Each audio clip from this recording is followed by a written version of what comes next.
Power of compounding, આજે આપણે એની વાત કરીએ અને પછી એસઆઈપી અને એસડબ્લ્યુપી એની પણ વાત કરીશું.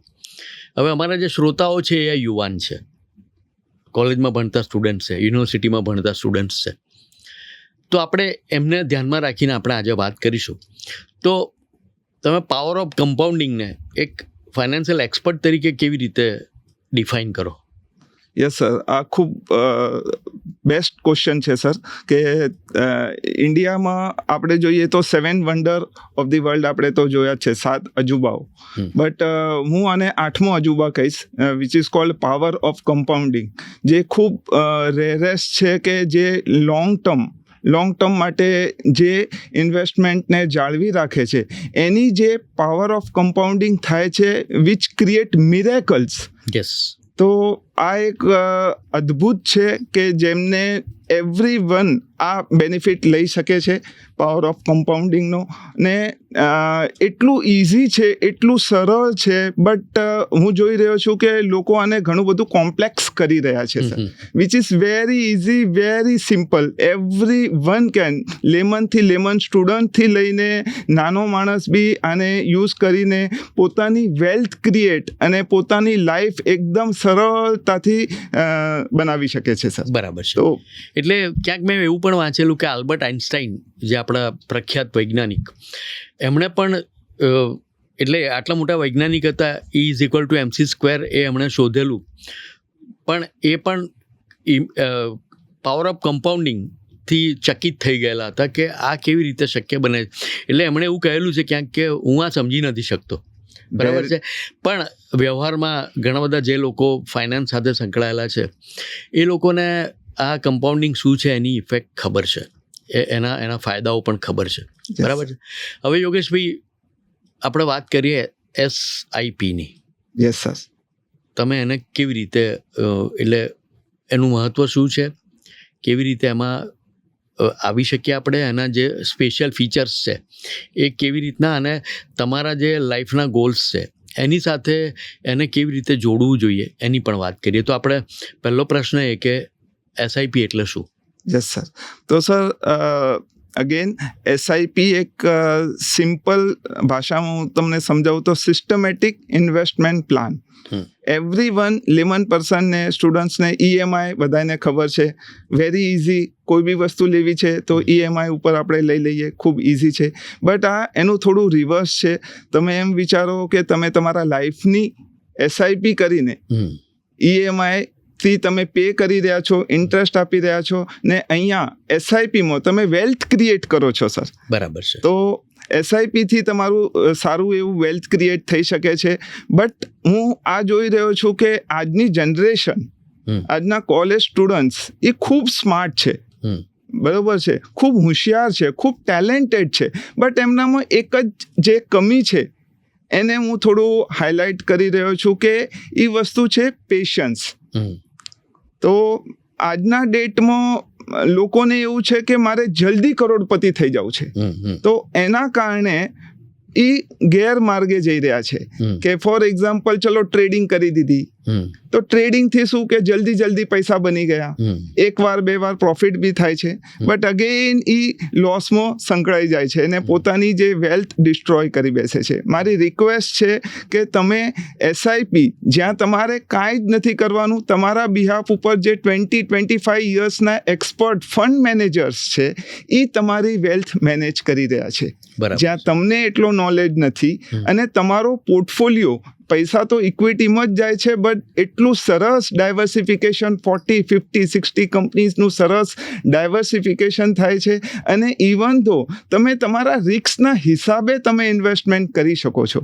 એટલે એવું જરૂરી નથી કે બેસિકલી તમે એક જ સ્ટોક કે 2 સ્ટોક કે 5 સ્ટોકમાં તમારું ઇન્વેસ્ટમેન્ટ થઈ ગયું ને એ સ્ટોક જ તમારી વેલ્થ ક્રિએટ કરશે. અહીંયા તમારું સરસ ડાયવર્સિફિકેશન બી મળશે અને તમારી સરસ વેલ્થ ક્રિએટ બી થશે. તો એના માટે હું આપને કુછ એક્ઝામ્પલ આપવા માંગીશ કે જેથી કરીને એવરી સ્ટુડન્ટ્સને એનો બેનિફિટ સમજાઈ શકે. ચોક્કસ. Yes sir.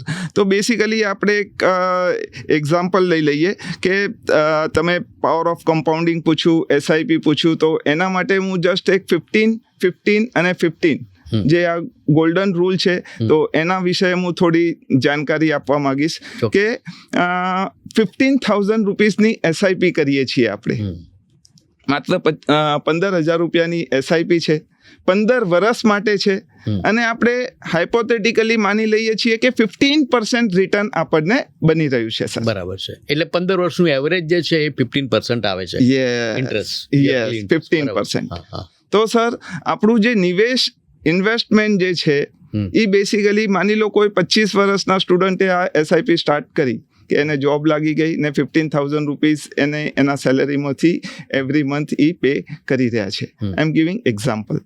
તો બેસિકલી 15 વર્ષમાં બરાબર છે, તો એ 40 ના થશે ત્યારે એમને ઇન્વેસ્ટમેન્ટ કેટલું કર્યું, તો એમને 27 લાખ રૂપિયા સર આજે એમને ઇન્વેસ્ટમેન્ટ કરી દીધું છે સર. તો એમનું જે રિટર્ન બેસિકલી જે થાય છે એ 92 લાખ રૂપીસ, 27ના એમના 92 લાખ રૂપીસ એમને 15 વર્ષ પછી એઝ એ મેચ્યોરિટી મળે છે. બરાબર. બટ જ્યારે એ 40 ના થઈ ગયા ત્યારે એમને જ્યારે સ્ટાર્ટ કર્યું હતું ત્યારે માની લો એમની સેલેરી 50,000 રૂપીસ હતી ને હવે 40માં પહોંચતા તો એમની સેલેરી, એમનું પેકેજ, એમનું ડેઝિગ્નેશન એટલું સરસ થઈ ગયું છે કે 2-2.5 લાખ રૂપિયા તો એ ડેફિનેટલી અર્ન કરી રહ્યા છે સર. તો હવે એમના માટે 15,000 રૂપિયા is call very small amount. એમને કોઈ એનાથી એટલો ફરક નથી પડી રહ્યો કારણ કે એમની ડે બાય ડે ઇન્કમ સરસ વધી ગઈ છે. બરાબર છે. બરાબર. તો જો માની લો એ વિચારે છે 40માં વર્ષે કે મારે હવે આ 92 લાખની હાલ કોઈ જરૂર છે નહીં. બરાબર છે. તો પાવર ઓફ કમ્પાઉન્ડિંગ જે છે એ જે સ્ટાર્ટ થાય છે સર એ 16મા વર્ષથી વધારે ચાલુ થાય છે. જો એ માની લો બીજા 15 વર્ષ એમ વિચારે છે કે મારે આ એસઆઈપી કન્ટિન્યુ કરવી છે, માની લો, તો એ બીજા 15 વર્ષમાં બી કેટલું રોકાણ કરશે? પહેલા 15 વર્ષમાં એમને 27 લાખ રોક્યા છે, તો બીજા 15 વર્ષમાં બી બટ ઓબ્વિયસ છે 27 લાખ જ રોકશે ને સર. બરાબર છે. સિમ્પલ છે. તો આજે તમે વિચાર કરો સર કે એમનું રિટર્ન 92 લાખ જે થયું હતું એ 30મા વર્ષે, કારણ કે 15 + 15 30, તો 30મા વર્ષે સર એક એક્ઝામ્પલ જસ્ટ હું પૂછું છું કે કેટલું એમાઉન્ટ થવું જોઈએ કે નોર્મલી લોકોને જે હું આ પ્રશ્ન પૂછું છું તો એ એમ કે છે કે 92 થયા હતા તો 30 વર્ષમાં માની લો ડબલ થયા હશે યા 4 ગણા થયા હશે. બરાબર. સિમ્પલ છે ને કે નોર્મલી 92 ના 4 CR મેક્સિમમ થયા હશે. સર તમને સાંભળીને નવાઈ લાગશે, ઇટ બીકેમ 8.5 CR. અચ્છા. 8.5 કરોડ. તમારું ઇન્વેસ્ટમેન્ટ માત્ર 54 લાખ રૂપિયા છે સર. તો this is the power of compounding અને સિમ્પલ વેમાં એસઆઈપી જે આજે every lemon person, every student આજે આ કરી શકે છે સર. બરાબર છે. મિત્રો, આપણે યોગેશભાઈ ઠક્કર સાથે વાત કરી રહ્યા છે કે જેઓ એક ફાઇનાન્શિયલ એક્સપર્ટ છે. યોગેશભાઈ, ધારો કે 15,000ની તમે આપણે અમાઉન્ટ કીધી, બરાબર છે, તો ઘણા બધા સ્ટુડન્ટ્સ આ સાંભળતા હશે, એમને એવું પણ થશે કે અમારી તો આ શરૂઆત છે. યસ. તો એમણે નાની એમાઉન્ટથી શરૂ કરવું હોય, તો કે અત્યારે તો એ લોકોને ક્યાંક સ્ટાઇપન્ડ મળતું હોય અથવા ફર્સ્ટ જોબ હોય તો સેલરી થોડોક ઓછો હોય ને હજી કમાવાની શરૂઆત જ કરી હોય એટલે થોડોક ખર્ચો કરવાની પણ ઈચ્છા થાય એમ, પોતાના વ્હીકલ કે કપડાં કે પછી ફેશન કે બહાર ફરવા જવા માટે એના માટે પણ. એટલે તો કે આપણે એમને ડિસિપ્લિન કરવું હોય એટલે જાતે જ કરવું પડે, એમણે એ ડિસિપ્લિનમાં એમણે આવવું હોય, તો નાનકડી શરૂઆત કેવી રીતે થઈ શકે? યસ સર, ખૂબ સરસ પ્રશ્ન છે સર કે એસઆઈપી વસ્તુ એવી છે કે જ્યાં તમે નાનાથી નાના એમાઉન્ટથી બી તમે શરૂઆત કરી શકો છો. હવે એમફીએ એટલી ઘણી બધી ફ્લેક્સિબિલિટી આપી છે કે નાનાથી નાનો માણસ, નાનાથી નાનો સ્ટુડન્ટ, તો એ બી સામાન્ય માણસ બી એની શરૂઆત કરી શકે છે. ચલો 15,000 તો ખૂબ મોટી વાત છે, બટ માત્ર ડેલી 500 રૂપિયા, ડેલી 500 રૂપિયા એટલે આપણે જોઈએ તો 20 દિવસ વર્કિંગ હોય છે, સેટરડે સન્ડે અને રજાઓને નીકાળી દઈએ તો 10,000 રૂપીસ મંથલી થાય છે સર. તો ડેલીના 500 રૂપીસ બી. હવે ડેલી એસઆઈપીના બી ઓપ્શન્સ છે, વીકલી એસઆઈપી છે, મંથલી છે. તો હું જસ્ટ એક ડેલી એસઆઈપીનો બી એક્ઝામ્પલ ચોક્કસ આપીશ કે જેમાં ડેલી 500 રૂપીસની એસઆઈપી થાય છે બરોબર સર, તો મંથલી 10,000 થયા, યરલી એમના 1,20,000 રૂપિયા થાય છે. માની લો એ 20 વર્ષથી આ સ્ટાર્ટ કરે છે. એક એક્ઝામ્પલ આપું છું. તો બેસિકલી 30 યર્સ આવતા અને માની લો 15% રિટર્ન, માત્ર 15% રિટર્ન બી એમને આવે છે. તો 30 વર્ષ જ્યારે એમના થઈ જશે તો 30 વર્ષે એમનું રિટર્ન ઓલમોસ્ટ 30 લાખ જેવું થાય છે. ને એમાંથી એમને એવું લાગે છે કે ચલો મેરેજ કે આ રીતે કે એમનો જે સમય આવ્યો છે ને એમાંથી 10 લાખ રૂપીસ નીકાળવા બી છે, તો એ 10 લાખ રૂપિયા નીકાળી દે, કોઈ વાંધો નહીં, વિડ્રો બી કરી શકે છે. બરાબર છે, એમના જ પૈસા છે, તો એમાં કોઈ લોડ બી લાગશે નહીં એમને. બેસિકલી પછી બટ આ 500 રૂપીસનું મંત્ર એમને યાદ રાખવાનું છે, એ ભૂલવાનું નથી. આ ડિસિપ્લિન છે જે એમની લાઈફની જર્ની બધા જ એમના જે બી એસ્પિરેશન્સ છે, ગોલ્સ છે, તો એ બધા જ એ કમ્પ્લીટ કરી શકે છે. માત્ર એ 10 વર્ષ બીજા બી 500 રૂપીસનું મંત્ર ચાલુ જ રાખે છે. તો at the age of 40 again એ વિચાર કરે છે કે હવે મારે 30 લાખ રૂપિયા આમાંથી નીકાળવા છે અને મારે ડાઉન પેમેન્ટ માટે 30 લાખ રૂપીસનું ડાઉન પેમેન્ટ કરીને એક પોતાનું ઘર બનાવવું છે, તો એ માત્ર પોતાનું ઘર બી બનાવી શકે છે. બરાબર. એના પછી જો બીજા 10 વર્ષ અગેન હું તો 500 રૂપીસનું મંત્ર તમારે યાદ રાખવાનું છે. ડેઈલી 500 રૂપીસ તમે તમારા અર્નિંગ કરો છો, બરાબર. સામાન્ય માણસ છે કે ફોર એક્ઝામ્પલ આપણે કહીએ કે વેન્ડર છે, ટી સ્ટોલ છે યા વેજીટેબલ સ્ટોલ છે, નાનકડો ધંધો કરતો વ્યક્તિ બી એમને આપણે કહેશું કે 15,000 20,000 ભરો તો નહીં ભરી શકે, બટ આજકાલ બધાને જીપે યા ગૂગલ પે થી પૈસા આવે છે, તો એમનામાંથી એમના 500 રૂપીસ ડેલી નીકળી બી જશે, તો એમને બી એટલો ખ્યાલ નહીં આવે સર. તો એ બી માણસ એમના એટ ધ એજ ઓફ 50 ફિરથી જો 30 લાખ રૂપિયા ફિરથી એમને નીકાળે છે હાયર સ્ટડીઝ માટે, યા એમના ફરવા જવું છે, યા એના માટે બીજા બી 30 લાખ રૂપિયા નીકાળે છે, તો એટ ધી એજ ઓફ 50 એમનું જે ઇન્વેસ્ટમેન્ટ જે 60 લાખ રૂપીસ ટોટલ થયું છે, આજે એમની વેલ્યુએશન એટલે ફોર રિટાયરમેન્ટ માટે 13.5 કરોડ રૂપિયા એમના પાસે એ રહેશે ને 13.5 કરોડથી એમની લાઈફ એમને કશું જ કરવાની જરૂર નથી. તો માત્ર જસ્ટ 500 રૂપિયા તમારી લાઈફ કેટલી ચેન્જ કરી નાખે છે. પહેલા તમે 10 લાખ રૂપિયા નીકાળ્યા, પછી 30 લાખ રૂપિયા નીકાળ્યા, પછી અગેન 30 લાખ રૂપિયા નીકાળ્યા, તો તમે 60 લાખ રૂપિયા તો ભર્યા છે સર, એમાંથી 50 તો મેં તમને પહેલા જ પાછા આપી દીધા છે.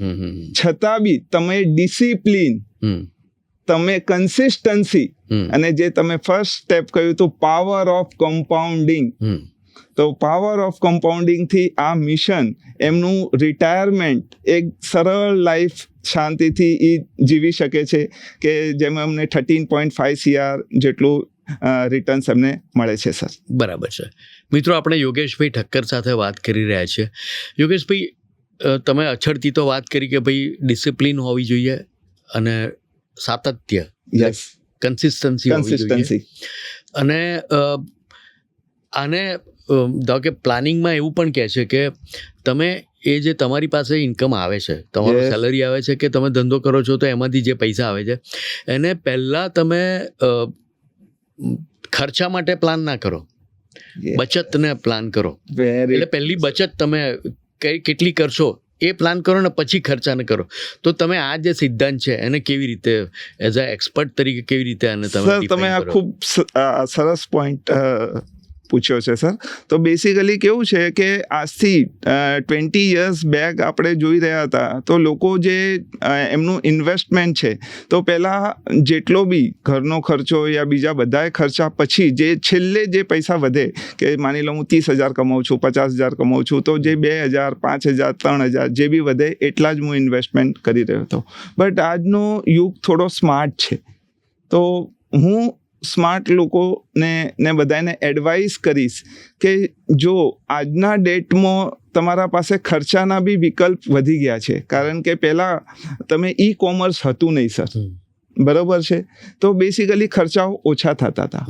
આજના યુવાનોમાં કોમર્સ આવી ગયું છે તો બધાના મોબાઈલમાં એમેઝોન, ફ્લિપકાર્ટ બરાબર, મિંત્રા, તો અહીંયાથી ડે ટુ, અને જેની જરૂર નથી એ બી આપણી શોપિંગ થઈ જાય છે, કારણ કે ચલો બિગ ડે સેલ આવ્યો છે, તો આમાં બેસિકલી લોકો જે છે બેનિફિટ લઈને વધારે પડતા ખર્ચા કરે છે. મારી રિક્વેસ્ટ છે કે તમે આને એસઆઈપીના રૂટથી ઇન્વેસ્ટમેન્ટ કરો છો તો બેસિકલી તમારું આ જે છે આના તમારા ખર્ચા ઓછા થઈ જાય છે અને તમારું લોંગ ટર્મ ઇન્વેસ્ટમેન્ટ સારું રહે છે સર. બરાબર છે, ખૂબ સરસ. એટલે એકચ્યુઅલી જો સેલની વાત કરીએ ને તો સેલ એ ગ્રાહક માટે નથી હોતું, કંપની માટે હોય છે. Exactly sir. એટલે એ સમજવાની જરૂર છે. અને અત્યારે તમે જોશો તો 12 મહિના કોઈ પણ કારણસર સેલ આવતું જ હોય છે કોઈ પણ વસ્તુનું, બરાબર છે. એક્ઝેક્ટલી. એટલે તમારે એ સમજી લેવાની જરૂર છે કે આપણે કેટલા સ્માર્ટલી આમાં એક્ટ કરવાની જરૂર છે એઝ અ કસ્ટમર, બરાબર છે. મિત્રો, આપણે યોગેશભાઈ સાથે વાત કરી રહ્યા છે. યોગેશભાઈ, હવે એસઆઈપીની વાત કરી, બરાબર છે, તો થોડીક એટલે મ્યુચ્યુઅલ ફંડ્સમાં કયા કયા ઓપ્શન્સ હોય છે એની પણ આપણે વાત કરી દઈએ. Yes sir. તો સર બેસિકલી મ્યુચ્યુઅલ ફંડ્સમાં આપણે જોઈએ તો એક જેમ આપણું સેવિંગ એકાઉન્ટ છે, બરાબર છે, જેમ આપણું કરંટ એકાઉન્ટ છે, તો જે બિઝનેસમેન છે, બરાબર છે, કે જે સેલરાઇડ બી છે, તો એ શું કરે છે કે એમના પૈસા એમના જ બેંકમાં જ પડ્યા હોય છે, બરાબર છે, તો એમાંથી જેમ જેમ જરૂર હોય એ રીતે વાપરે છે. તો એ જ ઓપ્શન્સ હું અહીંયા કહીશ કે મ્યુચ્યુઅલ ફંડ્સમાં તમારા પાસે લિક્વિડ ઓપ્શન્સ છે, લિક્વિડ ફંડ્સ આવે છે, મની માર્કેટના ફંડ્સ આવે છે, અલ્ટ્રા શોર્ટ ટર્મ ફંડ્સ આવે છે, જ્યાં તમને 4 to 5% ઇન્ટરેસ્ટ તમને પર એનમ જે મળે છે, જે તમે એ જ પૈસા જો કરંટ એકાઉન્ટમાં હશે તો તમારો ડેફિનેટલી 0% ઇન્ટરેસ્ટ છે, તો તમને કશું જ મળવાનું નથી. જો એ જ પૈસા તમે, અને બીજું એટલું ઇઝી ઓપ્શન છે કે 1 ક્લિક ઉપર તમારું આજે વિડ્રો થઈ જાય છે અને નેક્સ્ટ ડે તમારા ખાતામાં પૈસા આવી જાય છે સર. બરાબર છે. તો એનાથી જે તમારા સેવિંગ એકાઉન્ટમાં 2.5% પર એનમ ઇન્ટરેસ્ટ તમને મળી રહ્યું હતું, એ જ જો તમે લિક્વિડ ફંડ યા મની માર્કેટ ફંડનું ઇન્વેસ્ટમેન્ટ કરો છો તો 4 to 5% પર એનમનું જે રિટર્ન મળી રહ્યું છે એનો બેનિફિટ તમે ડેફિનેટલી લઈ શકો છો. એટલે જે લિક્વિડ ફંડ છે એટલા માટે કે જ્યારે તમારા ક્યાં એને વાપરવાના છે એની જ્યારે નક્કી ના હોય અને ટૂંકા ગાળામાં તમારે એની જરૂરિયાત શક્ય છે તો એને લિક્વિડમાં રાખવા જોઈએ. Yes, it's called emergency funds બી તમે એને એ રીતે પણ કહી શકાય. Emergency funds. હવે ઇક્વિટી ફંડ્સ, કે તમે જે કમ્પાઉન્ડિંગની ઇફેક્ટની વાત કરી તો એ મને લાગે છે કે સૌથી વધારે ઇક્વિટી ફંડ્સમાં છે. Yes sir. તો આપણે એની પણ વાત કરીએ. Yes sir. તો સર બેસિકલી કેવું છે કે એમાં બી આપણે એક વસ્તુ એવી બી છે કે તમે એસઆઈપી તો આપણે કરી રહ્યા છીએ, બટ એ પૈસા મારે વિડ્રો બી કરવા છે, મારે ખર્ચો બી છે, પછી મારે એ પૈસા ભોગવવા બી છે. હવે મારે ચલો ખૂબ મેં 20 વર્ષ સુધી ઇન્વેસ્ટમેન્ટ કર્યું but now I need money. Yes. મારે હવે કન્સિસ્ટન્ટલી પૈસાને જે છે મારે હવે આજકાલ ન્યૂ ફેશન આવી છે કે મારે 60 વર્ષ સુધી કામ નથી કરવું. I don't want to work four till 60. મારે 50માં જ રિટાયર થઈ જાવ છે. તો આ ઓપ્શન્સ તમને એસઆઈપી થ્રુ તમને મળી શકે છે. માની લો તમે 20 વર્ષમાં એસઆઈપી ના કરી, 25માં ના કરી, ચલો 30માં તમે કરી, 30માં તો તમે હવે કેપેબલ થઈ ગયા છો, તો ત્યારે તમે હવે 20,000 રૂપિયાની બી એસઆઈપી કરો છો, 15%નું અગેન તમને રિટર્ન મળે છે, તો 50માં વર્ષે તમે ડેફિનેટલી તમારા પાસે 2 કરોડ રૂપિયા આવી જશે સર. 2 કરોડ રૂપિયાનું તમે એવરી મંથ માની લો કે તમે 2 લાખ રૂપિયા SWP એટલે સિસ્ટમેટિક વિડ્રોલ પ્લાન, જેનાથી જેમ તમે એવરી મંથ એસઆઈપી કરી હતી, જ્યાં તમે ઇન્વેસ્ટ કરતા હતા, સિસ્ટમેટિક ઇન્વેસ્ટમેન્ટ પ્લાન એટલે તમે ઇન્વેસ્ટમેન્ટ કરી રહ્યા છો, અહીંયા વિડ્રો કરો છો, ઇઝ લાઈક યોર સેલરી. 1 તારીખ થશે ને તમારા બેંક એકાઉન્ટમાં તમારા પાસે જે છે એમાઉન્ટ તમારી ક્રેડિટ થઈ જશે. તો બેસિકલી જો ફોર એક્ઝામ્પલ મને એવું લાગે છે કે 2 કરોડ રૂપિયા છે તો હવે તો મારે જીવવું છે, મારે 2 લાખ રૂપિયા ખર્ચો કરવો છે, તો 2 લાખ રૂપિયા નેક્સ્ટ 20 વર્ષ સુધી તમે વાપરો. બરાબર છે. યસ. તો તમે 48 લાખ રૂપીસ તમે ડેફિનેટલી નીકાળી લેશો સર. છતાં બી એટ ધ એજ ઓફ 70 તમારા પાસે 6.15 CR નું કોર્પસ ઊભું હશે સર. 2 કરોડમાંથી તમે ઓલરેડી 48 lakhs તો નીકાળી લીધા છે. 2 લાખ રૂપિયા પર મંથ એવરી મંથ તમે વિડ્રો કરી રહ્યા છો સર. ચલો માની લો મારા જેવો કોઈ થોડો એવું વિચારે છે કે 2 લાખનો તો આપણો ખર્ચો નથી, આપણે 1.5માં બી ચાલી જશે, ઠીક છે, મારે 2 લાખની એવી કોઈ જરૂર નથી, મને તો 1.5 લાખ બી મળી જશે તો બી હું સામાન્ય માણસ છું, તો ડેફિનેટલી હું 1.5 બી મારું થઈ જાય છે. તો આ કોર્પસ એમનું at the age of 70 12.80 CR 12 crore 80 lakh રૂપિયા એમનું corpus at the age of 70 હશે સર. તો ધીસ ઇઝ ધી આપણું જે છે પાવર ઓફ કમ્પાઉન્ડિંગ, કે એવું નથી કે મ્યુચ્યુઅલ ફંડ ઓલવેઝ પૈસા માગ્યા જ કરે છે, લોંગ ટર્મ, અરે ક્યારે સુધી પૈસા ભરશું, અમે વાપરશું ક્યારે? તો તમે SWP, તો સિસ્ટમેટિક વિડ્રોઅલ પ્લાનથી તમે પૈસા વાપરી બી શકો છો. તમારા જે બી ઇમરજન્સી ખર્ચા છે, તમારા જે બી શોખ છે, એ બધા જ પૂરા તમે ડિસિપ્લિન થ્રુ કરી શકો છો. તો મિત્રો, મારી આ રિક્વેસ્ટ છે કે તમે ડિસિપ્લિન રહો, તમારું પેશન્સ, જે મેં તમને પહેલા બી કહી હતી, અને મને યાદ આવે છે કે રામદેવ અગ્રવાલ જે છે એમનું બી આ સૂત્ર છે કે એ બી આ 3 વ્યક્તિ કે ક્યારે બી કોઈ મ્યુચ્યુઅલ ફંડ કે સ્ટોક સિલેક્ટ કરવા હોય તો 3 વસ્તુ ડેફિનેટલી યાદ રાખવી જોઈએ. તો પહેલું તો છે વિઝન ટુ સી બિઝનેસ, કે મારે સારો બિઝનેસ જે છે, ક્વોલિટી બિઝનેસ યા સારા મ્યુચ્યુઅલ ફંડ્સ મારે બાય કરવા છે, બરાબર છે. પછી મારે કરેજ, કે મારે ઠીક છે, મારે કરવું છે, બટ એ મારે સ્ટાર્ટ તો કરવું જ પડશે ને, તો એના માટે મારે કરેજ લાવવું પડશે કે નહીં, આજથી મારે ચાલુ કરી જ દેવું છે. અને લાસ્ટ છે rarest one, that is called patience two hold, કે જો તમે પેશન્સ નહીં રાખો, અને બેસિકલી ઇક્વિટી માર્કેટમાં એવું કહેવાય છે કે આપણે જોઈએ તો બાજુવાળાની નજર નથી લાગતી, પોતાની જ નજર પોતાના પૈસાને લાગી જાય છે, અને આપણે પૈસા ડેફિનેટલી જલ્દી વિડ્રો કરી દઈએ છીએ. અરે મારા પૈસા ડબલ થઈ ગયા, હવે મારે આ પૈસા નીકાળી દેવા જોઈએ. વાહ, મેં 2 લાખ રોક્યા હતા, 4 લાખ રૂપિયા દેખાય છે, વારે વાહ, હવે આજને આજ હું આનો પ્લાન કરીને હું આજને આજ આને ખતમ કરી દઉં. તો આપણે એના પ્લાનિંગ શોધતા રહીએ છીએ કે હવે આ પૈસા મારે વાપરવા. પણ એમાં એવું બી થઈ શકે કે તમે બધા પૈસા ના લઈ લો, 50% લો ને. એક્ઝેક્ટલી, તમારે યસ, તમે પાર્શિયલી વિડ્રોલ કરો, પાર્શિયલ વિડ્રોલ કરો, તમારી કન્સિસ્ટન્સી તમે ના કરો, ને તમારા બધા તમે જે બી ઇન્વેસ્ટમેન્ટ કરો છો એ ગોલ બેઝ કરો.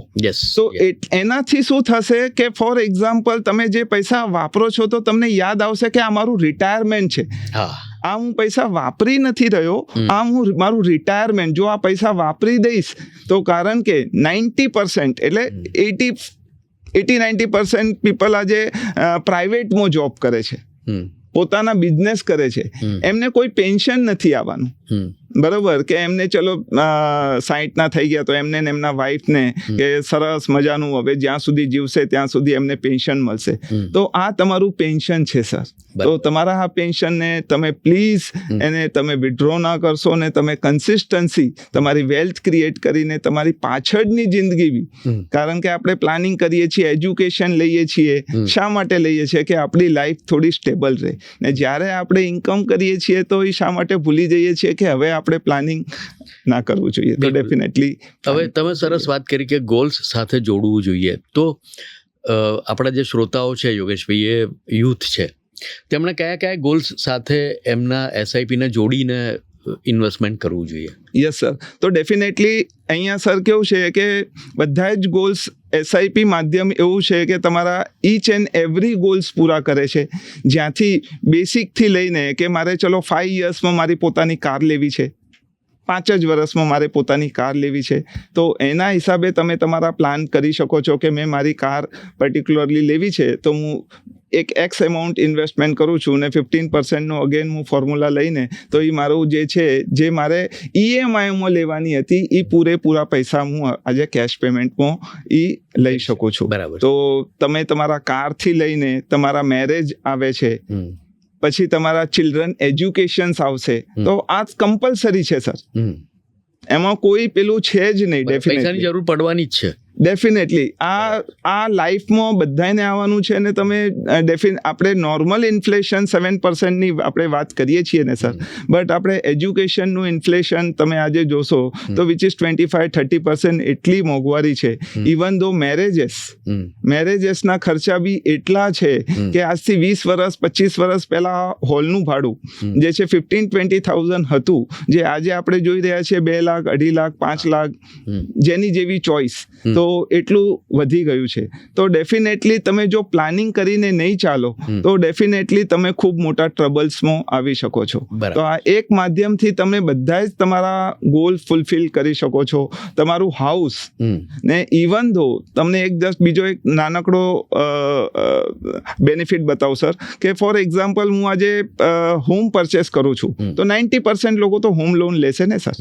સિમ્પલ છે બરાબર. કે મને 8.5% બેસિકલી મારે આજે હોમ લોન મેં લીધી છે. બરાબર છે સર. તો બેસિકલી હોમ લોન બી હું લઉં છું તો હોમ લોન 20 વર્ષની લીધા પછી જો મેં 50 લાખનું ઘર લીધું છે ને સર, તો ડેફિનેટલી મારે 50 લાખનું ઘર છે તો 20 વર્ષનું જે ઇન્ટરેસ્ટ ચૂકવું છું ને એ 54 લાખ રૂપિયા હું ચૂકવી રહ્યો છું સર. બરાબર છે. એટલે એ ઘર તમને 1 કરોડ ને 4 લાખમાં પડે. યસ. હવે આ 54 લાખ રૂપિયાને જીરો કેવી રીતે કરવા? હવે એ પૈસા મારા 54 તો જીરો થઈ ગયા છે, મારે તો આપવાનું જ છે ઇન્ટરેસ્ટ. બટ હું તમને એનો એક મેજિક ફોર્મ્યુલા દર્શકોને કહેવા માંગીશ કે મેજિક ફોર્મ્યુલા એ છે કે માત્ર 10 પૈસા, 50 લાખના 10 પૈસા તમે એસઆઈપીમાં રોકો તો 50 લાખના 10 પૈસા કરીએ તો માત્ર 5,000 રૂપિયા થાય છે. તમારી ઈએમઆઈ છે, તમે આજે વિચાર કરી લો કે ઈએમઆઈ મારી 5,000 વધારે છે. બરાબર છે. મેન્ટલી એટલું જ ડિસાઇડ કરવાનું છે કે જે તમારી ઈએમઆઈ આવે છે એમાં તમારી આ 5,000 રૂપીસની ઈએમઆઈ એડિશન છે, એટલું જ તમે વિચાર કરો છો. પછી જો તમે આ 20 યર્સ માટે આ રાખો છો તો ડેફિનેટલી તમને 5,000 રૂપીસનું 15%નો ફોર્મ્યુલા હું અગેન લગાવું છું તો ડેફિનેટલી તમને 48 લાખ રૂપીસ પાછા મળી જાય છે. એટલે ઓલમોસ્ટ 54 લાખ રૂપિયા તમે ભર્યા ને 48 લાખ રૂપિયા તમને પાછા મળી ગયા. કારણ કે તમારું જે હોમ લોન છે એ રિડ્યુસિંગ થશે. એક ટાઈમ પછી ધીરે ધીરે તમારી પ્રિન્સિપલ ઘટતી જશે ને અહીંયા પાવર ઓફ કમ્પાઉન્ડિંગ નો બેનિફિટ લઈને આપણે 12%, 15% જો ફોર્મ્યુલાથી બી આપણે કરીએ છીએ તો ડેફિનેટલી આપણે 0 નિયર બાય 0 આપણે કરી શકીએ છીએ સર. બરાબર છે. એટલે આમ જોઈએ તો એટલે ખરેખર અજાયબી છે. પાવર ઓફ કમ્પાઉન્ડિંગને ગણો તમે તો એ ખરેખર અજબ વસ્તુ છે અને વ્યવહારમાં છે જ ઓલરેડી. એટલે ઘણા બધા આના ફાયદા લઈ જ લીધેલા છે. હવે એસઆઈપીના જે સાયલેન્ટ ફીચર્સ જેને કહેવાય કે જે સરસ રીતે આપણે 1, 2, 3, 4ની રીતે એને ડિફાઇન કરવા હોય તો તમે કયા કહો? સર એસઆઈપીને સિમ્પલ ટર્મ્સમાં આપણે કહીએ ને તો એસઆઈપીને અમે એક જ કહીએ છીએ સ્ટાર્ટ અર્લી, કે તમે જેટલું વહેલું બને એટલું તમે વહેલું શરૂઆત કરો સર. કારણ કે શું છે કે ડેફિનેટલી પીપલ આર સેઇંગ કે લિંગરિંગ કર્યા કરે છે કે ચલો ઠીક છે આ મહિને નહીં નેક્સ્ટ મહિના કરું, આ મહિના સ્ટાન્ડર્ડ પેલું બહાનું એવું હોય કે મારી પાસે તો પૈસા જ ક્યાં બચે છે. યસ. એટલે તમે પહેલાથી ડે 1 થી તમારી સેલેરી આવે છે 5 તારીખે, 2 તારીખે, 3 તારીખે, તમે એના નેક્સ્ટ ડે યા નેક્સ્ટ 2-3 ડેઝમાં તમે એસઆઈપી કપાવી દો. બરાબર. હું તમને ડેફિનેટલી સર કહું છું કે તમારી એસઆઈપી કપાઈ ગયા પછી જે પૈસા તમારા વધે છે એટલામાં ડેફિનેટલી તમારું ચાલી જ જશે. કારણ કે તમારા પાસે હવે પૈસા બેંકમાં એટલા જ છે. બરોબર છે. તો તમે ડેફિનેટલી એટલા પૈસાનું જ ઇન્વેસ્ટમેન્ટ કરશો તો એનો બેનિફિટ તમે લઈ શકો છો. એસઆઈપીનો બીજો બેનિફિટ એ છે કે તમારે જાતે મગજ નથી દોડાવવાનું સર. બરોબર છે. હવે કેવું છે કે મારે કયો સ્ટોક બાય કરવો, કયું સેક્ટર મારે બાય કરવું, કયું સેક્ટર ટ્રેન્ડિંગ છે. બરોબર છે. માર્કેટ આજે એકદમ મને હાઈ લાગી રહ્યું છે, માર્કેટ તો મને ડર લાગે છે, તો અહીંયાથી આ બધા ફિયરથી તમે બચી શકો છો. તમારે તમારું ડિસિપ્લિન જે છે સર, લોંગ ટર્મ તમારા જે ગોલ્સ છે, ગોલ્સને તમે એને કનેક્ટ કરી દીધું છે તો એનાથી તમને આ બેનિફિટ ઘણા થઈ જાય છે. તો તમારે સ્ટાર્ટ અર્લી કરવાનું છે. પ્રોફેશનલ મેનેજર્સ જેને આપણે ફંડ મેનેજર કહીએ છીએ, ફંડ મેનેજર તમારા બિહાફ ઉપર બાય કરે છે. તમારા રિસ્ક એલોકેશન્સ ડિફરન્ટ થઈ જાય છે. જ્યાં તમે કહી શકો છો કે નહીં મારે તો લાર્જ કેપમાં જવું છે જ્યાં મને રિસ્ક ઓછું લેવું છે. કોઈ કહે છે કે મારે મીડિયમ રિસ્ક ચાલશે બટ રિટર્ન થોડું વધારે જોઈએ છે તો હું multi cap either flexi cap કરી શકું છું. કોઈ એવો માણસ છે કે નહીં મને તો રિટર્ન જોરદાર જ જોઈએ, હું તો એકદમ રિસ્ક લેવા માટે વાંધો નથી, 1, 2, 3 વર્ષ માટે હું નથી કરી રહ્યો, લોંગ ટર્મમાં કરું છું, તો હું મિડ કેપ આઈધર સ્મોલ કેપમાં બી ડેફિનેટલી કરી શકું છું.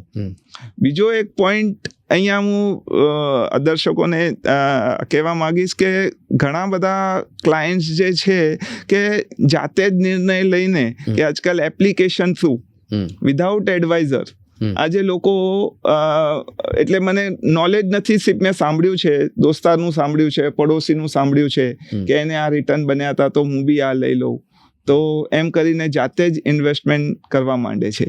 અને જો એમને કોઈ એક્સપર્ટ એમની સાથે યા એડવાઇઝર એમની સાથે નથી જોડાયેલા તો ડેફિનેટલી શું થાય છે કે જેવું રિટર્ન બન્યા 20%, 30% તો તરત જ બધા પૈસા ઉપાડી લે છે. ચલો રિટર્ન નથી બન્યા કે હાલ આપણે જોઈ રહ્યા છે યુદ્ધની સ્થિતિ છે તો માર્કેટમાં આપણે જોઈએ તો માર્કેટ ઘણું સારું એવું ફોલ થઈ ગયું હતું.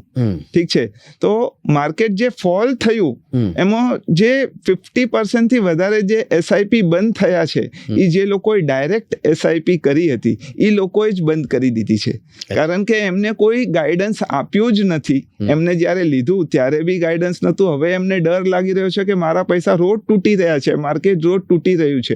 બટ હું એમ કહેવા માંગીશ કે જ્યારે બી તમારું ગોલ્ડ માની લો 1.5 લાખ રૂપિયા છે ને 1,20,000 કે 1 લાખ થાય છે તો તમે વેચવા નીકળો છો યા ખરીદવા નીકળો છો?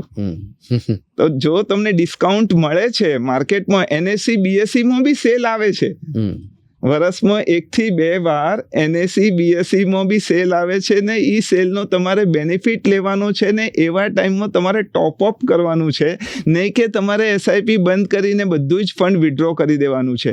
હું સમજી શકું છું કે શોર્ટ ટર્મમાં તમને પેન છે, તમારું નેગેટિવ રિટર્ન દેખાય છે, બટ તમારું જે ગોલ, તમારું વિઝન, તમે જ્યારે ઇન્વેસ્ટ સ્ટાર્ટ કર્યું ત્યારે તો તમે 5 વર્ષનું વિચાર્યું હતું સર, બટ આજે તમે 3 મહિનામાં 6 મહિનામાં તમારું રિટર્ન નેગેટિવ દેખાય છે તો તમે શા માટે ડરી જાઓ છો? તો આ મારી રિક્વેસ્ટ છે કે તમે તમારા ગોલ સાથે જોડાયેલા રહો અને તમે એક્સપર્ટ થ્રુ ડેફિનેટલી કરશો યા એડવાઇઝર થ્રુ કરશો તો ડેફિનેટલી તમને સારું માર્ગદર્શન આપશે અને તમને સારા બેનિફિટ કરી આપશે સર. એટલે આને ઇમ્પલ્સ સાથે નહીં જોડવાની, તમારી ઇન્ટેલેક્ટ સાથે જોડવાની જરૂર છે. Exactly sir. તમે જે ઇન્વેસ્ટમેન્ટ કરો છો એને ઇમ્પલ્સિવ ઇન્વેસ્ટમેન્ટ ના થઈ શકે અને એ બહુ ડેન્જરસ છે, બહુ નુકસાન કરી શકે તમને. Exactly sir. યોગેશભાઈ, આપણે કાર્યક્રમના સમાપન પર છીએ. તમે છેલ્લે આપણા જે દર્શકો છે, આપણા શ્રોતાઓ છે, એમને શું કહો? સર, મારું તો એક જ છે કે જેટલા બી ઇન્વેસ્ટમેન્ટ એવેન્યુઝ છે એમના બધાય થી જેટલા બી, ફોર એક્ઝામ્પલ આપણે કહીએ તો મારે જમીનમાં રોકવા છે, મારે ગોલ્ડ લેવું છે, મારે FD જ કરવી છે, મારે તો ફિક્સમાં જ જવું છે, તો આ બધાએ કરતાં હું એટલું જ કહીશ કે તમે જેટલા વહેલા તકે ઇક્વિટીમાં તમે જોડાઈ જશો ને એમાં બી ઇક્વિટીમાં જો તમને નોલેજ છે, તમે એક્સપર્ટ છો તો તમે ડાયરેક્ટ ઇક્વિટી કરો. બટ મારી રિક્વેસ્ટ છે કે જો તમે મ્યુચ્યુઅલ ફંડ્સમાં તમે નાના એમાઉન્ટથી બી શરૂઆત કરો છો તો આનાથી સુંદર અને સરળ કોઈ બીજો કોઈ ઓપ્શન છે નહીં, કારણ કે અહીંયા તમને ડેફિનેટલી સારા વિકલ્પો મળી જાય છે, સારું ઘણું બધું ડાયવર્સિફિકેશન તમને મળી જાય છે. તો તમે અહીંયા લોંગ ટર્મ માટે અને તમે જે બી તમારા રિટર્ન્સ બની ગયા છે યા તમને સારા પૈસા દેખાય છે તો બી તમે એને હોલ્ડ કરો, લોંગ ટર્મ માટે હોલ્ડ કરો, તો ડેફિનેટલી તમે તમારા જીવનના બધા જ ગોલ, જે બી તમારા એસ્પિરેશન છે, વર્લ્ડ ટૂર કરવી છે યા જે કોઈ તમારા એસ્પિરેશન છે, બધા જ તમે ફૂલફિલ કરી શકશો. બટ એના માટે તમારે પ્લીઝ પેશન્સ અને લોંગ ટર્મ સ્ટ્રેટેજી ડેફિનેટલી તમારે રાખવાની જરૂર છે. તો આ જસ્ટ હું સર અને એક બિલકુલ લાઇટર વેનમાં અને થોડાક પેલા એમાં હું વાત કરું તો અમેરિકામાં 100 વર્ષ કરતાં વધારેથી મ્યુચ્યુઅલ ફંડ ચાલે છે. આપણે ત્યાં લગભગ 35-40 વર્ષ થયા. 35 વર્ષ થયા, બરાબર. આપણે જ્યારે ફોલો કરીએ છીએ અમેરિકાને બીજી ઘણી બધી બાબતોમાં, તો આમાં પણ ફોલો કરવું જોઈએ. Very true sir. અમેરિકા છે, કેનેડા છે, ઇવન તો બ્રાઝિલમાં મ્યુચ્યુઅલ ફંડનો ઇન્વેસ્ટમેન્ટ કરવાનો રેશિયો 73% છે ને આપણે જસ્ટ 30-40% જ પહોંચ્યા છીએ. આપણે ને ચાઇના નિયર બાય સેમ છીએ સર. તો અમેરિકા 124% છે સર. તો બેસિકલી મારી આ જ બધાને સલાહ છે કે જો આપણે બી થોડું વધારે નહીં કે તમને રિસ્ક પહેલા ડર લાગે છે તો નાના એમાઉન્ટથી સ્ટાર્ટ કરો, બટ ઇવન દો તમે સ્ટાર્ટ કરો મોટી એમાઉન્ટ નહીં. તમને એવું ડર લાગે છે તો જે મેં 500 રૂપીસનો બી એક્ઝામ્પલ આપ્યો ડેલીનો, તો માત્ર 500 રૂપિયાથી બી અહીંયા શરૂઆત થાય છે. તો નાના એમાઉન્ટથી બી બટ તમે ઇક્વિટીમાં ડેફિનેટલી જોડાશો, કારણ કે તમારે મોટા એમાઉન્ટની જરૂર નથી. તમારે જમીન લેવી છે તો તમારે કરોડ્સ ઓફ રૂપીસની જરૂર રહેશે. બરોબર છે. Gold is again A good option. તમે ગોલ્ડમાં બી ઇન્વેસ્ટમેન્ટ ડાયવર્સિફિકેશન કરી શકો છો. અને બીજો ઓપ્શન એ બી છે કે ગોલ્ડ તમે ETF થ્રુ બી અહીંયા ફિઝિકલ લેવાની જરૂર નથી. ફિઝિકલ લેવાની જરૂર નથી, કારણ કે ફિઝિકલ્સ તમે લેશો તો એમાં અગેન તમારે GST ભરવાનો છે, તમારે લોકરમાં રાખવાના છે, તમારે પ્યોરિટીનું કન્સર્ન છે, તમારે ચોરી થવાનો ડર છે. અહીંયા તમારે કોઈ જ ડર નથી. અને સેમ જે તમારા ગોલ્ડના ભાવ વધે છે એ જ રીતે અહીંયા ગોલ્ડ ETFના બી ભાવ એટલા જ સુંદર રીતે વધતા હોય છે. તો તમારા પાસે એવરી ઓપ્શન્સ, બધા જ ઓપ્શન્સ તમને ડેફિનેટલી અહીંયા મળી જાય છે. તો મ્યુચ્યુઅલ ફંડ માધ્યમ એવું છે કે म्यूचुअल फंड सही है. तो एमफी आज एक टैगलाइन છે કે म्यूचुअल फंड सही है और हर टर्म के लिए, કે નાનાથી મોટા માણસ માટે, નાનો માણસ છે તો એના માટે બી છે ને કોઈ મોટો માણસ છે તો એના માટે બી છે. તો ડેફિનેટલી તમે મ્યુચ્યુઅલ ફંડ્સના માધ્યમથી તમારા બધા જ ગોલ્સ, એસ્પિરેશન, ઇમરજન્સી ફંડ્સ બધી જ રીતે તમે ફૂલફિલ કરી શકો છો. એટલે આપણે છેલ્લે ફૂદડી મારી દઈએ તો દરેકને પોસાય એવી રીતે પોતાના ખિસ્સાને ધ્યાનમાં રાખીને અને પોતાનું જે સ્પાન છે, કેટલા વર્ષ સુધી ઇન્વેસ્ટ કરી શકે છે, એને ધ્યાનમાં રાખીને એમણે ઇન્વેસ્ટમેન્ટ કરવું જોઈએ. યોગેશભાઈ, તમે ખૂબ સરસ રીતે, એટલે ઘણા બધા આસ્પેક્ટ્સ છે, SIPના છે, ઇન્વેસ્ટમેન્ટના છે, SWPના છે, એને સરસ રીતે ઉઘાડી આપ્યા. રેડિયો LG વતી હું આપનો આભાર માનું છું. Thank you so much sir. Thank you so much. Thank you.